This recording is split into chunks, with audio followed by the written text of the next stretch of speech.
इसे सुनकर के ऋषि ने इंद्र के वचनों की उपेक्षा करके अश्वनी कुमारों को सोम रस प्रदान कर दिया। और तब क्रोधित होकर के इंद्र ने च्यवन ऋषि को मारने के लिए अपने वज्र का संधान किया, लेकिन च्यवन ऋषि ने उसके हाथ को ही स्तंभित कर दिया। और ऋषि ने क्रोधित होकर इंद्र को मारने के लिए एक कृत्या को उत्पन्न किया, जो एक महान बलवान दैत्य तुल्य दिखाई दी। इंद्र भयभीत होकर के मन में गुरुदेव का ध्यान करने लगा। और देव गुरु बृहस्पति ने इंद्र से कहा कि हे इंद्र, इस मद नाम के असुर को वज्र या मंत्रों से मार पाना असंभव है। आप क्रोध त्याग करके च्यवन ऋषि की ही शरण में जाएं, तभी आपका कल्याण हो सकता है। देवगुरु की आज्ञा मान करके देवराज इंद्र ने च्यवन ऋषि के पास जाकर के कहा कि हे मुनि श्रेष्ठ, आप मेरे अपराध को क्षमा करके मेरे ऊपर कृपा करके इस मद नामक दैत्य को शांत करके देवताओं का पुनः कल्याण कीजिए। मैं आपकी शरण में आया हूँ। इंद्र के इस प्रकार प्रार्थना करने पर परमार्थ तत्व के ज्ञाता च्यवन मुनि ने विरोध के कारण उत्पन्न अपने क्रोध को दबा लिया। इसके पश्चात उद्विग्न चित्त वाले देवराज इंद्र को सांत्वना दे करके और भृगवंशी च्यवन मुनि ने स्त्री, मदिरापान, दूध और आखेट इन सब में मद को स्थापित कर दिया। इन सभी में मद ही रहता है, स्त्री में, मदिरापान में, जुआ में, आखेट में, यहाँ मद का स्थान है। इस प्रकार मद को विभिन्न जगहों पर विभक्त करके भय से घबराए हुए इंद्र को आश्वासन दे करके तथा सभी देवताओं को अपने अपने कार्य पर लगा करके च्यवन मुनि ने राजा सत्यार्थी का यज्ञ संपन्न कराया। और इसके पश्चात सभी धर्मों के आत्मस्वरूप भृगवंशी च्यवन मुनि ने महात्मा इंद्र को तथा दोनों अश्वनी कुमारों को परिष्कृत सोम रस पिलाया। अब व्यास जी कहते हैं जन्मेजय जी से कि हे राजन, अपनी पुत्री सुकन्या और तपस्वी च्यवन मुनि से संतुष्ट होकर के यज्ञ संपन्न करके महाराज सत्यार्थी आनंद से अपना राज्य करने लगे। कालांतर में उनके आनर्त नाम का एक पुत्र हुआ। आनर्त के पुत्र श्री रेवत महाराज हुए। उन्होंने समुद्र के मध्य कुश स्थली का निर्माण किया और उनके एक रेवती नाम की कन्या भी हुई। उस समय वे बलशाली नरेश रेवत नामक पर्वत पर रहते हुए आनर्त आदि देशों पर राज्य कर रहे थे। और वे मन ही मन सोचने लगे कि मैं यह कन्या किसे प्रदान करूं।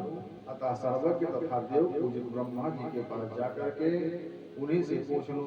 ऐसा विचार करके राजा रेवत अपनी पुत्री रेवती को साथ लेकर के पितामह ब्रह्मा जी से वर पूछने की अभिलाषा से शीघ्र ही ब्रह्मलोक जा पहुंचे।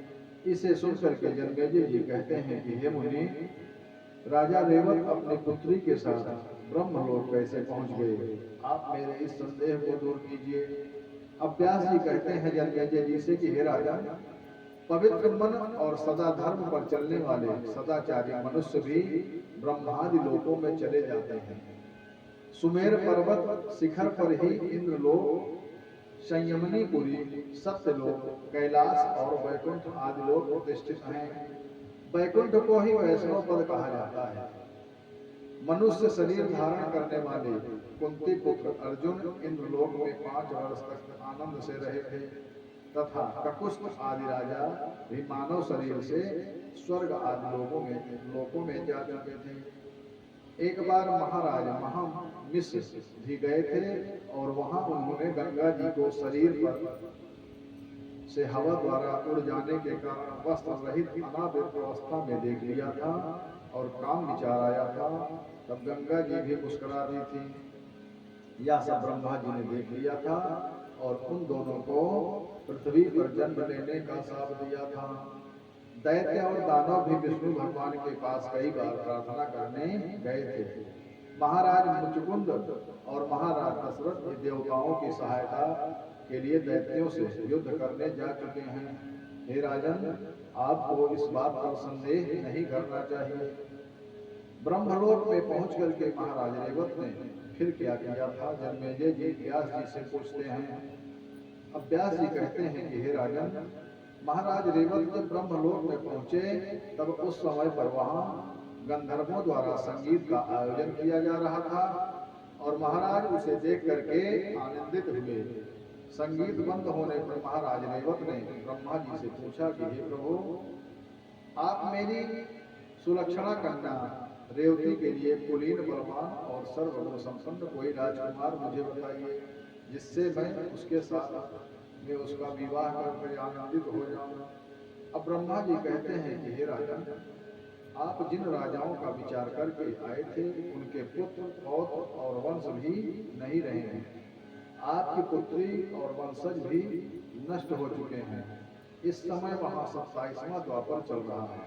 अब आप वहां जाकर के द्वारिकापुरी में भगवान श्री कृष्ण के बड़े भाई शेषावतार बलराम जी के साथ अपनी पुत्री का विवाह संपन्न कर दो। ब्रह्मा जी के ऐसा आदेश पा करके महाराज रेवत ने द्वारिका में शेषावतार बलराम जी से रेवती का विवाह करके संतुष्ट होकर के दीर्घ काल तक नदी के किनारे कठोर तप करके शरीर त्याग करके देवताओं के लोक को चले गए।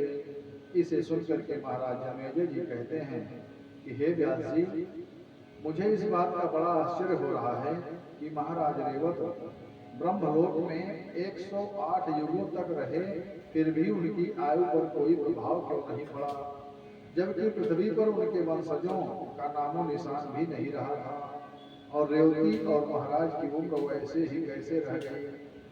व्यास उवाच न जरा क्षुप्तिपाशा न मृत्युर्न भयं पुनः न तो ग्लानिः प्रभवति ब्रह्मलोके सदा नघ। व्यास जी कहते हैं कि हे राजन, ब्रह्मलोक में भूख, प्यास, मृत्यु, भय, वृद्धावस्था तथा ग्लानि, इनमें कोई भी विकार कभी भी उत्पन्न नहीं होता है।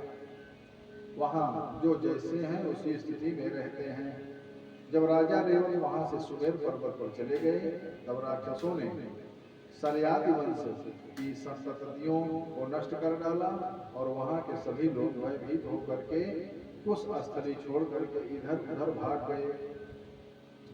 कुछ समय के बाद छू नामक मनु से एक परम ओजस्वी पुत्र उत्पन्न हुआ। इक्ष्वाकु नाम से विख्यात वे ही सूर्य वंश के प्रवर्तक माने जाते हैं।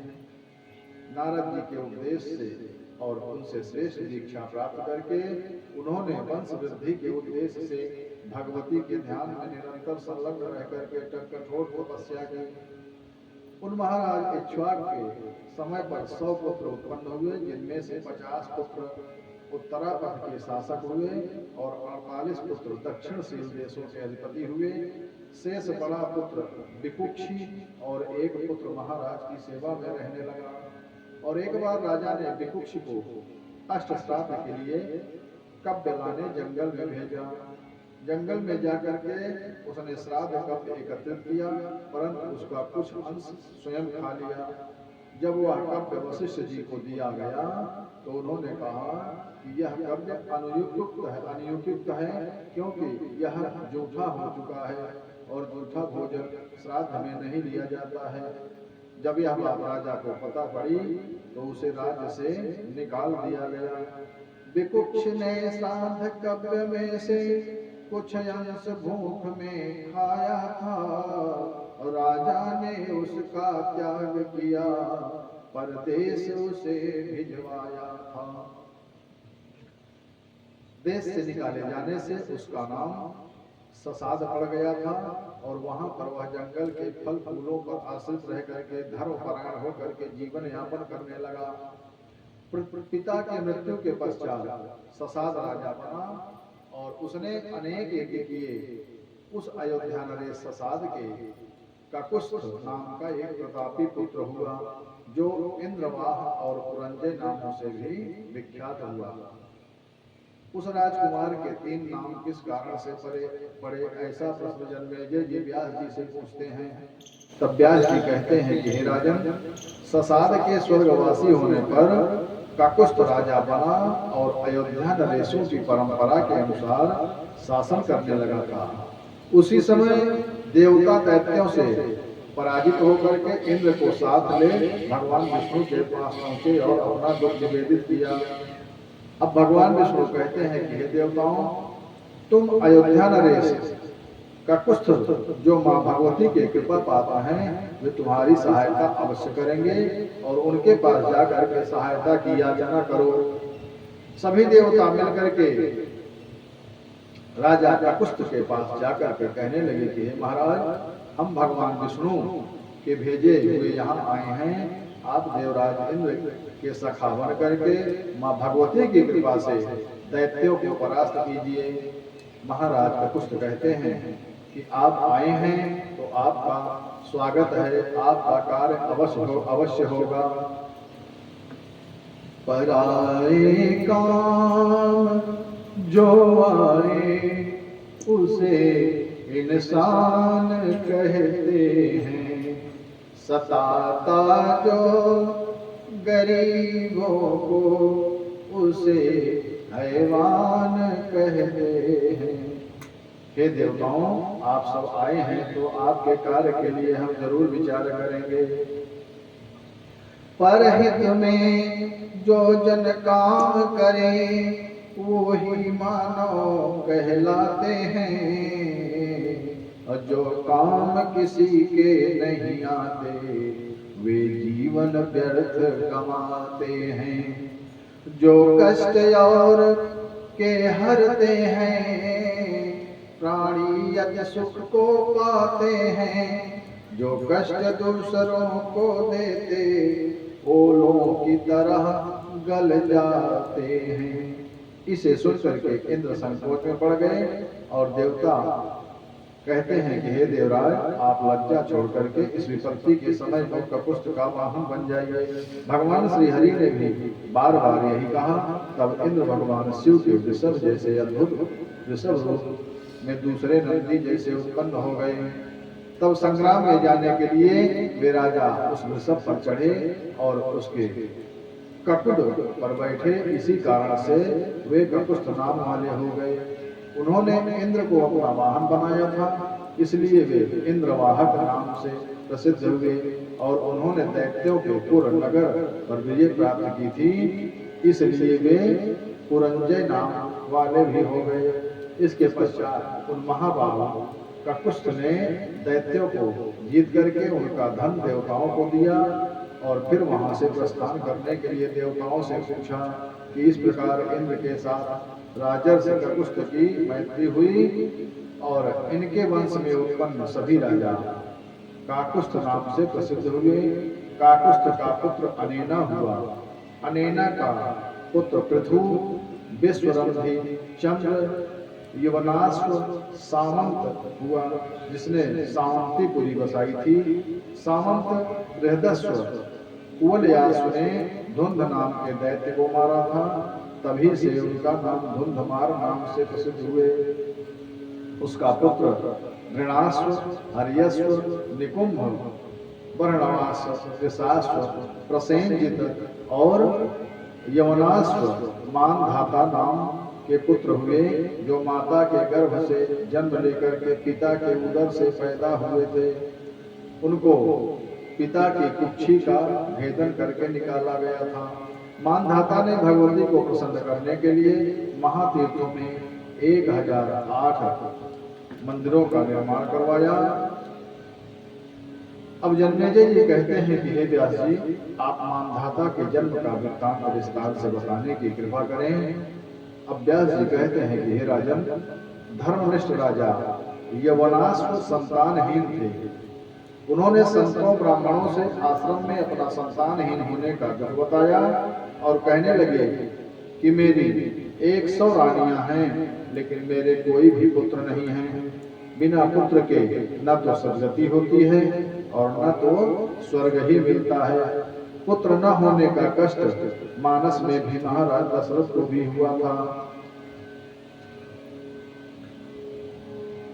एक बार भूपति मन माही भय गलानी मोरे सुत नाही। राजा दशरथ को भी यह गलानी हुई थी। शास्त्रों में 5 प्रकार के पुत्रों का वर्णन आया है।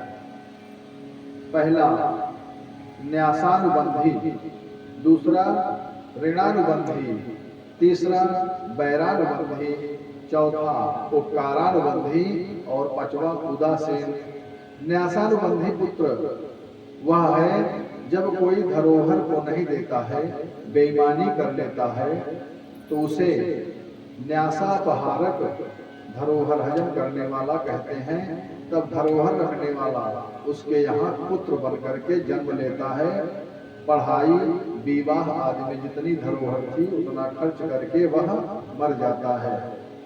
दूसरा ऋणानुबंधी, जो मनुष्य किसी का पैसा लेकर के वापस नहीं लौटाता है तो कर्ज देने वाला उसके यहाँ पुत्र बन करके आता है, और जो धन दिया था उसका ब्याज लगा करके जुआ, शराब आदि खर्च करवाता है, और जब वह अपना धन वसूल लेता है तो वह मर जाता है। तीसरा वैरानुबंधी, किसी को दुश्मन की तरह सताने वाले के यहाँ वह प्रताड़ित प्राणी उसका पुत्र बन करके उससे दुश्मन जैसा व्यवहार करता है और अपने पिता को सताता है। चौथा उपकारानुबंधी पुत्र, उपकार करने वाले के यहाँ संबंधित मनुष्य पुत्र बन करके उसका उपकार करके आदर करता है। और पांचवा उदासीन, ऐसा पुत्र किसी प्रकार का भला बुरा चुकाने को पुत्र बन करके नहीं आता, न तो माँ बाप या किसी से अधिक प्रेम करता है, न वह द्वेष किसी से रखता है, उदासीन भाव से रहता है। राजा के ऐसे वचन सुन करके तपस्वी ब्राह्मण कहते हैं कि हे राजन, आपको पुत्रेषणा सता रही है, और संसार में पुत्रेषणा, वित्तेषणा और लोकेषणा होती है। 3 प्रकार की तृष्णाएं होती हैं। आप कह रहे हैं कि पुत्र बिना स्वर्ग नहीं मिलता, सो ऐसी बात नहीं है। पुत्र से न एक पुत्र वाले अंग और उग्रसेन को सुख मिला, और न 4 पुत्रों वाले महाराज दशरथ को हुई, और न 1000 पुत्रों वाले महाराज सगर को सुख नहीं मिला। पुत्र से दुख ही दुख है। पुत्र हुआ ही और न हो कोई बात नहीं है, पुत्र होकर के मृत्यु हो जाए। पुत्र जो पैदा भी हुआ, मौजूद भी है, लेकिन वह मूर्ख है, तो यह समझिए कि पुत्र से ऐसा जो आपने कहा कि स्वर्ग की प्राप्ति नहीं होती, यह बात गलत है। कुग्रामवासः कुलहीन सेवा, कुभोजनम क्रोधमुखी च भार्या, मूर्खस्य पुत्रो विधवा च कन्या, बिना अग्निना खड्ग प्रदहेत कायम। हे राजन, कुग्राम का वास, जो गांव बुद्धिहीनों से, मूर्खों से भरा हुआ है, उस गांव में वास करना, और कुलहीन की सेवा, और कुधान्य कुभोजन करना, क्रोधी पत्नी और मूर्ख पुत्र और विधवा कन्या, ये 6 बिना अग्नि से शरीर को जलाते हैं। सबसे बड़े दुख के कारण यही है। महाराज यवनाश्व के मन की व्यथा जान करके उन तपस्वी ब्राह्मण ने इंद्र को प्रधान देवता बना करके एक यज्ञ कराया, और उस यज्ञ में एक पुत्र की प्राप्ति हेतु कलश जल भर करके मंत्रों से आमंत्रित करके रखा गया। अब एक दिन रात में राजा को प्यास लगी, तो राजा ने उसी जल को पी लिया, और प्रातः काल में आचार्यों ने जब पूछा कि इस कलश का जल किसने लिया है, तो बताया गया कि प्रांत दृष्ट्वा शयानाश पपौ मंत्र जलम स्वयं, भार्यार्थं संस्कृतं विप्रैर्मन्त्रितं विधिनोदितं, पीतं राज्ञात् सातेन तदज्ञानेन निपोतम्। हे नृपश्रेष्ठ, प्यास से व्याकुल राजा यवनाश्व ब्राह्मणों द्वारा विधि पूर्वक अभिमंत्रित करके रानी के लिए रखे गए उस पवित्र जल को अज्ञान पूर्वक वे पी गए। अब इस समाचार को जान करके आचार्य आश्चर्य पड़ गए। पर अब क्या हो सकता है। मंत्रों से अवमंत्रित जल के प्रभाव से राजा यवनाश्व के गर्भ का समय पूर्ण होने पर दाहिनी कुक्ष के भेदन करके बालक को निकाला गया और सभी आश्चर्य से देखने लगे कि राजा भी जीवित और बालक भी जिंदा है, परंतु यह दूध किसका पिएगा। तभी इंद्र ने उस बालक के मुख में अपनी तर्जनी अंगुली डाल दी कि मैं ही इसकी धाता हूँ, मैं ही इसको दूध पिलाने वाला हूँ, इसलिए उस बालक का नाम मानना पड़ा, अर्थात मेरा ही यह दूध पान करेगा। इसी से बालक का नाम मानधाता हुआ और जो आगे चल के महान बलशाली राजा हुआ। और उन मानधाता से भयभीत होकर के सभी दस्यु लुटेरे पर्वतों की गुफाओं में जाकर के छिप गए और इसी से उनका नाम त्रदस्यु पड़ गया।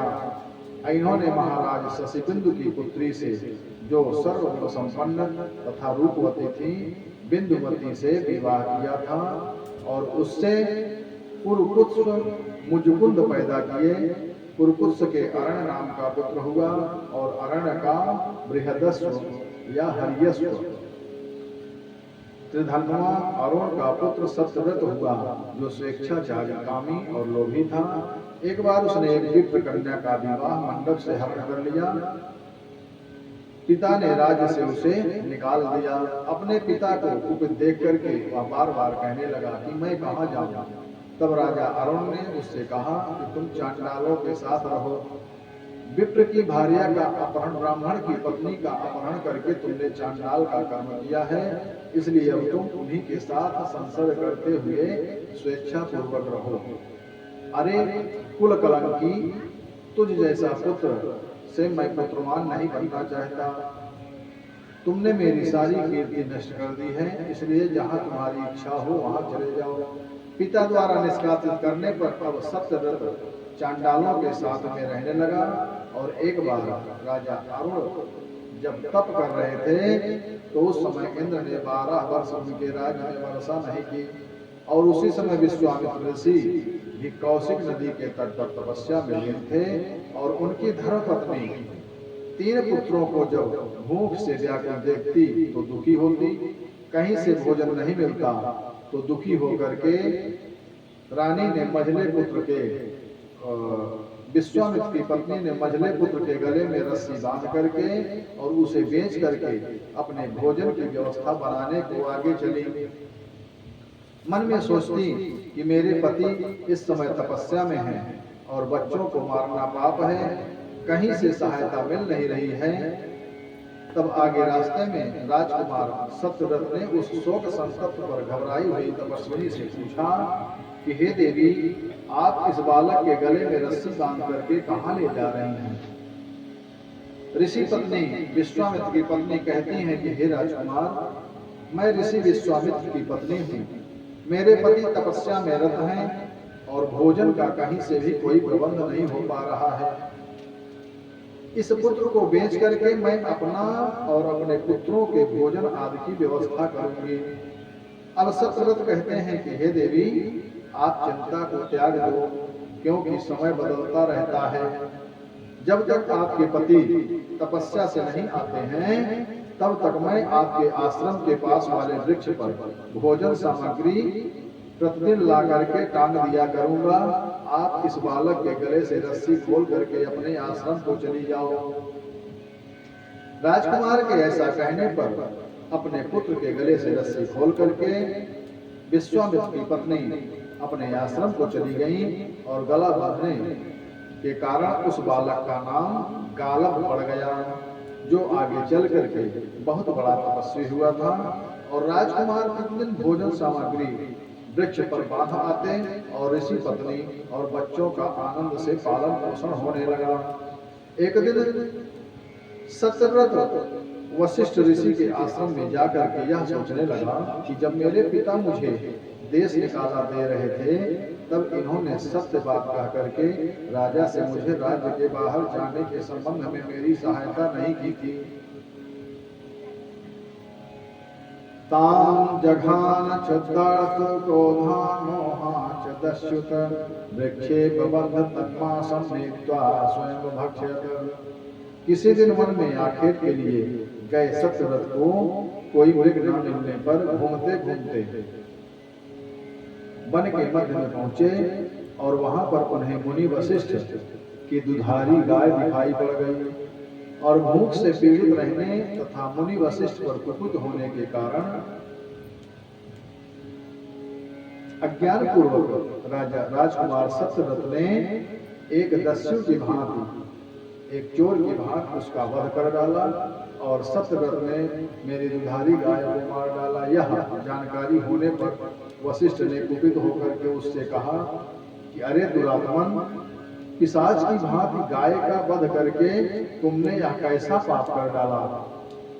उन्होंने वशिष्ठ जी ने श्राप देते हुए कहा कि हे गोवध और विप्र भार्या के हरण और पिता के भयंकर कोप, इन तीनों के कारण तुम्हारे मस्तक पर तत्काल 3 गहरे शंख पाप चिन्ह पड़ जाए। अब सभी प्राणियों को अपना पैशाचिक रूप दिखलाते हुए तुम संसार में त्रिशंकु के नाम से प्रसिद्ध होगे।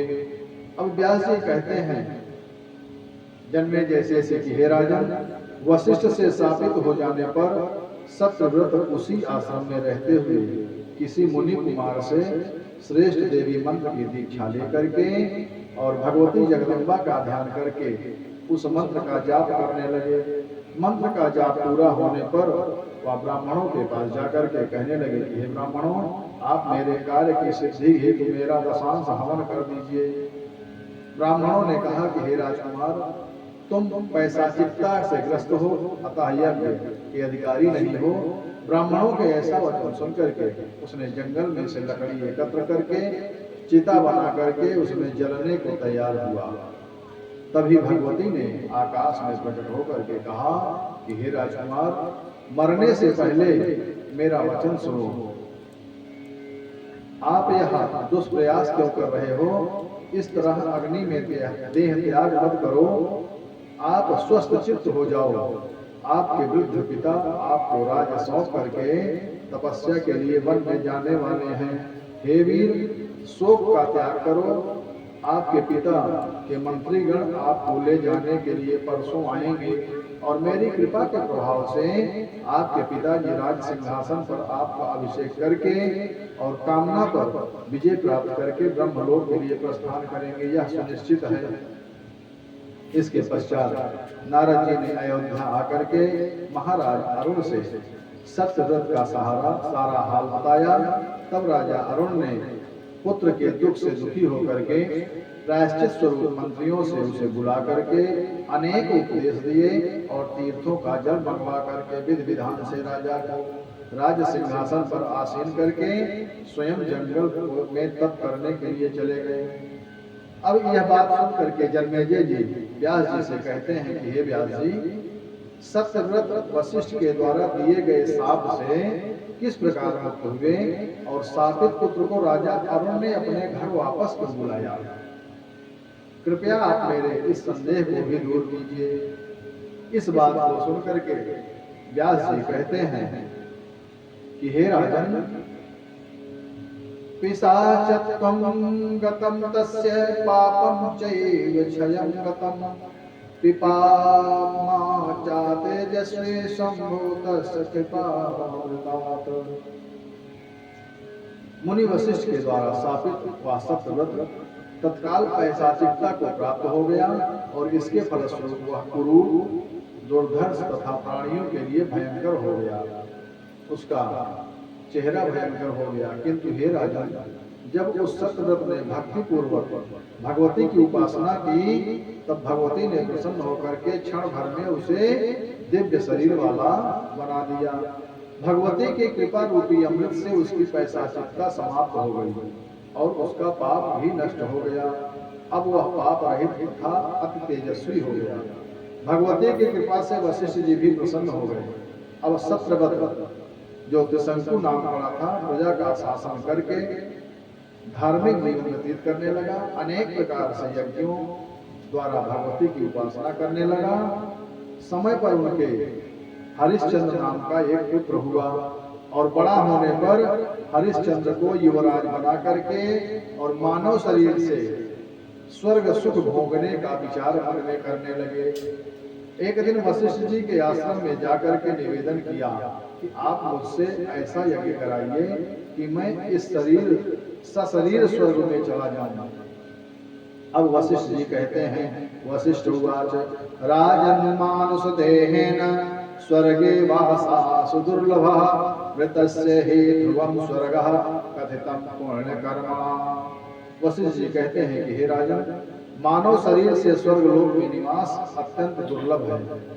मरने के पश्चात ही पुण्य कर्म के प्रभाव से स्वर्ग की सुनिश्चित प्राप्ति कही गई है। अतः हे राजन, तुम्हारे इस दुर्लभ मनोरथ को पूर्ण करने में मैं डर रहा हूँ। जीवित प्राणी के लिए अप्सराओं के साथ निवास दुर्लभ है। अतः हे राजन, आप अनेक यज्ञ कीजिए, मृत्यु के अनंतर आप स्वर्ग प्राप्त कर लेंगे। वशिष्ठ जी के ऐसे वचन सुनकर के राजा उदास होकर के कहने लगे, यदि आप अभिमानवश मेरा यह यज्ञ नहीं कराएंगे तो मैं किसी दूसरे आचार्य से इसी समय यज्ञ करवाऊंगा। उसके ऐसे कहने पर तब वशिष्ठ जी क्रोधित होकर के उसे पुनः चांडाल होने का शाप दे दिया और कहा कि हे द्रौपदी, तुझे मरने के बाद भी स्वर्ग नहीं प्राप्त होगा। वशिष्ठ जी के ऐसे कहते ही सत्यव्रत त्रिशंकु जी उसी समय चांडाल रूप हो गए और मन में सोचने लगे कि इस रूप में मुझे जनता भी स्वीकार नहीं करेगी, क्या करूं। मरने का विचार आया, परंतु यह सोचा कि आत्महत्या करना पाप है। मन में सोचने लगे कि अब मुझे एकांत में जाकर के माँ भगवती का ही चिंतन करना चाहिए, जिससे उन्हीं की कृपा से मेरे क्रूर कर्मों का फल फिर से नष्ट हो सकता है। उसी विचार को दृढ़ता से करने जंगल में जाकर के माँ भगवती का चिंतन करने लगे। और जब हरिश्चंद्र को यह समाचार मिला तो उन्होंने मंत्रियों को पिता के पास बुलाने भेजा। उनसे त्रिशंकु ने कहा, नाहं स्वपचवेशेण गर्हितेन महात्मभिः आगमिष्यामि अयोध्यायां सर्वे गच्छन्तु माचिरम्। हे सचिवगण, हे मंत्रियों, महात्माओं के द्वारा सर्वथा निंदित इस चांडाल देश में अब मैं अयोध्या नहीं जाऊंगा। आप सभी लोग यहाँ से शीघ्र लौट जाइए और वहाँ जाकर के मेरे महाबली पुत्र हरिश्चंद्र को सिंहासन पर बिठा करके आप लोग मेरी आज्ञा से राज्य में समस्त कार्य कीजिए। मंत्रियों ने अयोध्या जाकर के हरिश्चंद्र को शुभ दिन में राज सिंहासन पर आसीन कर दिया। और उधर जब विश्वामित्र जी तपस्या से वापस आए तो उन्होंने पूछा अपनी पत्नी से कि हे सुनैने, उस अकाल में आपने इन बच्चों का और अपना पालन कैसे किया। हे भावनी, हे देवी, मैं तपस्या में रत था, इसलिए इस संकट की घड़ी में मैं तुम्हारे पास नहीं आ सका। मैं भी वहां एक दिन भूख से पीड़ित होकर के एक घर में भोजन प्राप्त करने रात्रि में प्रवेश करके चोरी से भोजन निकाल करके खाने बैठा ही था कि उस घर का मालिक जाग करके मेरे पास आकर के शांति से कहने लगा कि आप यहाँ क्या कर रहे हैं। मैंने कहा कि मैं धन चुराने नहीं आया हूँ, मैं भूख से पीड़ित हूँ, भोजन की तलाश में आया हूँ। आपके घर में प्राप्त इस भोजन को खा करके अपनी भूख को शांत करूँगा। मेरी बात सुन करके वहाँ बोला कि आप तपस्वी हैं और मैं चांडाल हूँ। मेरे घर का भोजन ग्रहण करने से आपकी तपस्या क्षीण होगी। मैं भोजन देने के लोभ से नहीं कह रहा हूँ, बल्कि आपकी तपस्या का पूर्ण क्षीण न हो, इस कारण मैं ऐसा कह रहा हूँ। उसकी धर्म और आचार पूर्ण बात को सुनकर के मैंने उससे कहा कि आपत्ति काल में किए गए पाप से भी दुर्गति नहीं होती है। भूख से मरने वाले को नरक होता है, इसमें संदेह नहीं है। अतः अपने कल्याण की इच्छा रखने वाले को भूख मिटाने का प्रयत्न जरूर करना चाहिए। इसीलिए मैं भी चौर कर्म से अपने देह की रक्षा कर रहा हूँ। विद्वानों ने भी कहा है कि अनावृष्टि के समय चोरी करने से जो पाप होता है वह पाप उस मेघ को लगता है जो पानी नहीं बरसाता है। हे प्रिय, मेरा ऐसा कहता ही कहते ही वर्षा होने लगी और मैं प्रसन्न हो वहां से चला गया। हे प्रिय, तुमने उस भीषण समय में अपना समय कैसे बिताया? विश्वामित्र जी की यह बात सुनकर के पत्नी ने अपने बच्चों को भूखे मरते देख मझले पुत्र